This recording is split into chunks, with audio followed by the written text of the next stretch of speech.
Chavruh tonight. Thank you, Rabbi. So we're going to ask you a few questions. We're actually switching topics for those of you that were waiting for a continuation of Sfirat HaOmer, Bezrat Hashem next year. We're now going to talk about a topic that is related to last week's Parashat Kedoshim. And Sfirat HaOmer, we're supposed to work on our Ben Adam L'Chavero and bettering our character. So this will have something to do with that. Okay. So before we start, I'm just going to ask you some points to ponder. Okay. You know you're not allowed to steal, obviously. Right. Yeah. Do you think there's a difference? Let's say I'm a pickpocket. Normally, when you do a sin more times or more amounts, it's a worse sin. For example, a Nazir is not allowed to drink wine. He drinks 3 ounces of wine, he's going to get lashes. If he has 30 ounces of wine, a big gulp, and they tell him beforehand, hey, there's 10 Revi'its there, don't drink it, and he drinks it, he's going to get 10 sets of lashes. Okay. Because every amount is another sin. When a person pickpockets somebody, is there a difference in the level of sin if there's $1 there or if there's $1,000 there? Based on that, I would think yes. Right, probably. Good. Probably. Okay, good. Now, we're going to use now, I'm going to ask you the next question, we're going to use these two terminologies throughout the class. What's worse, a pickpocket or someone that holds up a bank in broad daylight with a machine gun?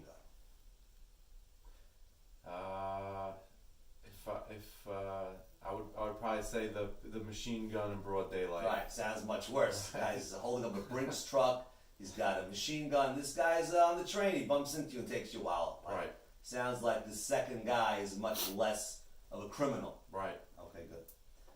And we're going to be discussing those two terms soon. The next question is, in the days of old, there were idol worshippers. And the Gemara tells us that idol worshippers and these people that plundered our money, so their money is just like they plunder our money, we could plunder their money, maybe. So are you allowed to steal from an idol worshipper? So we'll see exactly what those details are. We don't have enough for that now.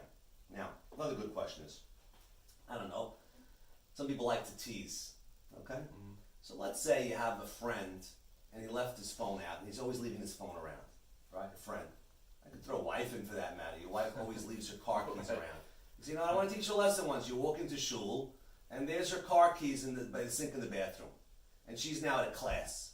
So she'll probably remember and come back again because, you know, I don't want to teach you a lesson. I'll take the car keys and I'll put it away. Let her go, let her sweat a little bit and then I'll give it back to her. Okay? Right. Assuming it's her car. Assuming. Right? It's her car. And is that called stealing? Is stealing for pranks, for fun, for lessons called stealing?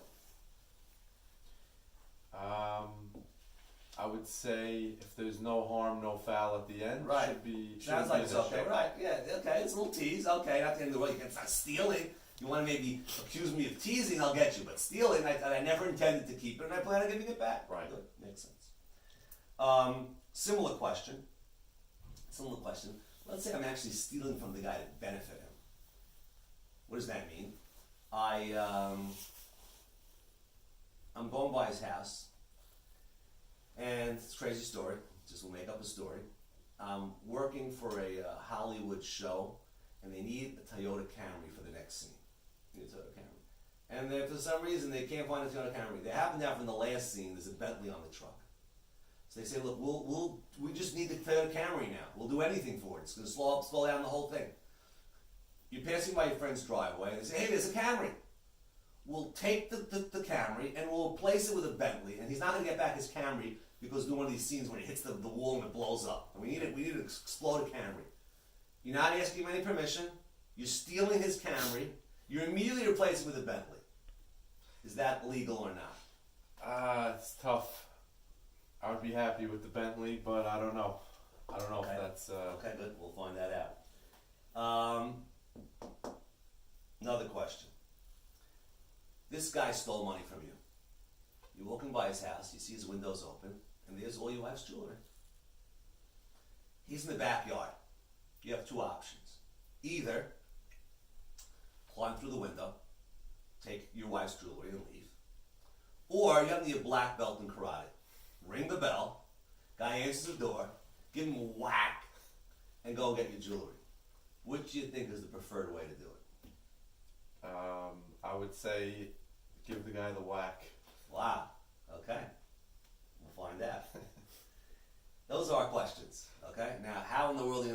answer to these questions. Okay, it's all in the Torah. So we're going to start like this. Let's look at Kedoshim Perek Yutet Pasuk Yudal, which we learned last week. I'm going to circle two words. The beginning of Pasuk Yudal says Lo Tignovu. Circle that. Lo Tignovu.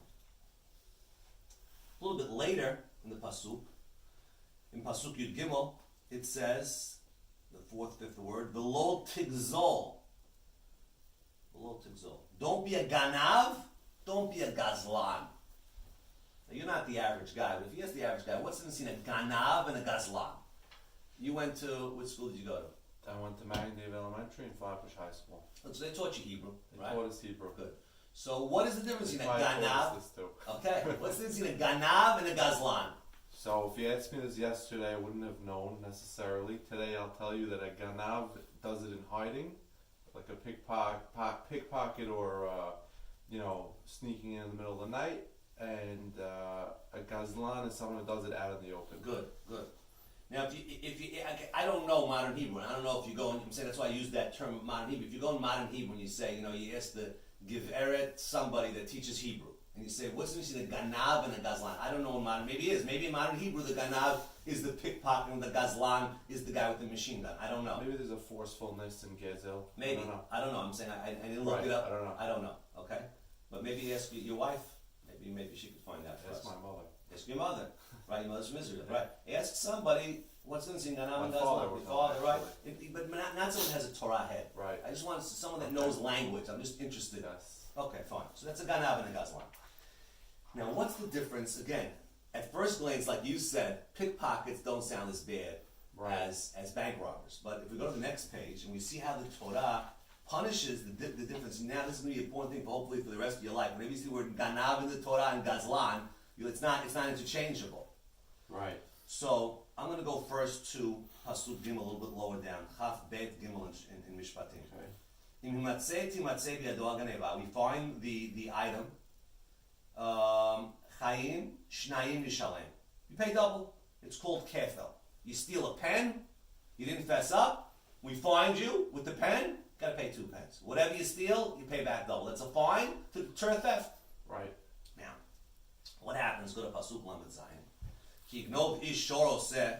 You stole only a shor oseh, a ox, a cow, or a sheep, and you slaughtered it or you sold it. Then chamisha, you pay 5 times for the cow, va'arba, and 4 times for the sheep. We're stricter on the cow than the sheep. You ever heard of the reason why for this one? What's the Yeah, we difference? learned this in Magdave Elementary. What'd you learn? These, it's an embarrassment factor. Oh, the guy who carries the sheep on his back, he got embarrassed. Right. So he lost 1 level of punishment. Very good. For some reason everyone remembers that. I don't know why. It sticks in your head. Yeah. Good. Okay, that's good. So, but again, both of these are geneva. Geneva. The guy who does gezel, the armed robber, if we turn the page, So the Geneva, we're having 2 different well, it depends punishments here. if it's a cow or a sheep, it's 4 or 5. cow or sheep, everything, And else, else is two. double. Okay. Good. When it comes to gezel, it doesn't say that. It just says you stole, pasuk chav gimel, return the gezel. That's it. No additional fines. It's very strange. Right. Very strange. So the Gemara asked that question. Turn the page. In B'Secha Baba Kama, Shalu Talmidav Rabbi Yochanan ben Zakkai. He was the Gadol Hador at his time, and they were bothered. The students. Why did the Torah give stricter punishments than the Ganav, the Gazlan? Simply speaking, like you said, the pickpocket's not as bad as the bank robber. Amar lahen, no. Zeh hishveh kvod eved l'kvod kono.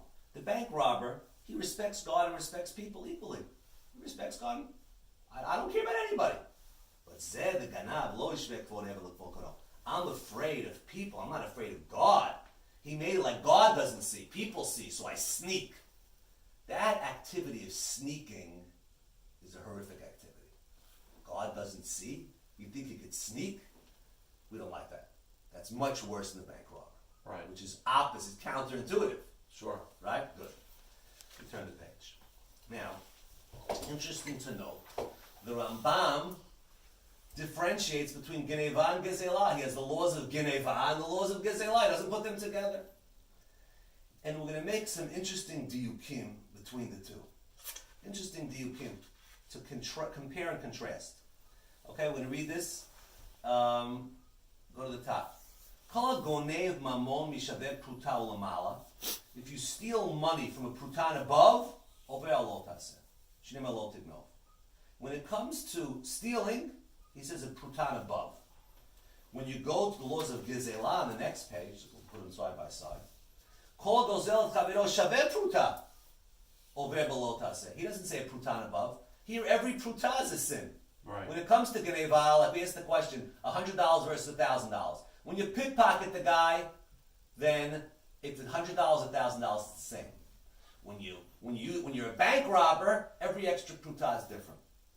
That's one difference. Next difference is that when it comes to the gezel, it says kol gozel et chavero, your friend, which is a fellow Jew. When it comes to, and it says, of course, you can't steal, but that's the Kesef Mishnah says that's a rabbinical law. You can't steal even from an idol worshiper, right? It says vasur ligzol kol shudin torah afilu akum. That means akum is oved kol kol mozolot. But that's not tier 1. That's like the Kesef Mishnah says it's asur. It's an asur, but it's not the same level. When it comes to Geneva, he says he doesn't mention that. He just says kol gonev mamon. He doesn't say anything about chavero. Geneva is even from an idol worshiper, the high level, and Gezel is not. Right. So it's another interesting difference. Okay. And our final difference is, for now, it says that in Geneva, he says in halacha bet, asur no kol shudin Torah, asur no derech schok. You can't steal as a tease. Olignov, you can't steal to return. Omanat l'shalem, and even if you're going to pay him back, and we'll see if you can pay him back more. Shaloy agilat snovakaf. We don't want you to get into the habit. Right. And the commentaries say this is a doraita. I'm just giving you the reason. We don't want you to get into the habit. So we found 3 differences between ganav and gazlan. We'll give you another one. Go to the next page. I'm going to answer all these differences with one answer. Next page, our discussion. You actually had the right answer here. Ben Bagbag Omer. Ben Bagbag says, Al tikanes l'chatzer chavercha litolet shalcha shelo b'reshut. The guy has your thing. Don't walk in without permission. Shema tirela keganav. You don't look like a ganav. El shvor china. Break his teeth. Says Rashi, that means come in, give him that karate chop, and say, that's mine, and take it. That's strange. Why should you use force over just going into the window? And the answer to all these questions is, the following. Michat Chiluk says this. The sin of Geneva is, God doesn't want you to sneak.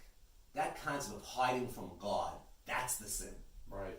By Gezel, the sin is, you're taking his money.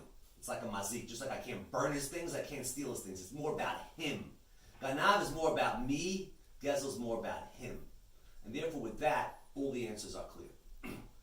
I can't pickpocket as a prank, because that's bad for my midot. I'm going to become a sneak. I'm never going to become a bank robber. I come out like that. I'm out in the open. That doesn't teach me that bad midah, hiding from God. It means I want to make a kola breakout. Instead of pickpocketing everybody and they were missing their wallets, better come out with a machine gun and make believe I'm bank robbing. Because one is going to teach me that trade of sneaking. Secondly, there's a difference if the whole sin of the Geneva is the activity. I don't care how much money's in the wallet. If I pickpocket $1 or $1,000, they're the same. When it comes to the bank robber, it's about making him lose his money. For every additional pruta, there's another sin. And lastly, stealing from the idol worshiper. If it's about my midot, I don't want you stealing from anybody. But if it's about making him lose money, if he's an idol worshiper that plunders my money, maybe I could plunder his money. Okay. So it might be worse to pickpocket the idol worshiper than bank rob the idol worshiper. Because the pickpocketing does that, trains me in that sneaky activity. And with this, we have a Gemara that actually, the Gemara praises Eov that used to do something similar to the Camry and the Bentley. Eov used to steal money from orphans and used to upgrade it and make it better for them.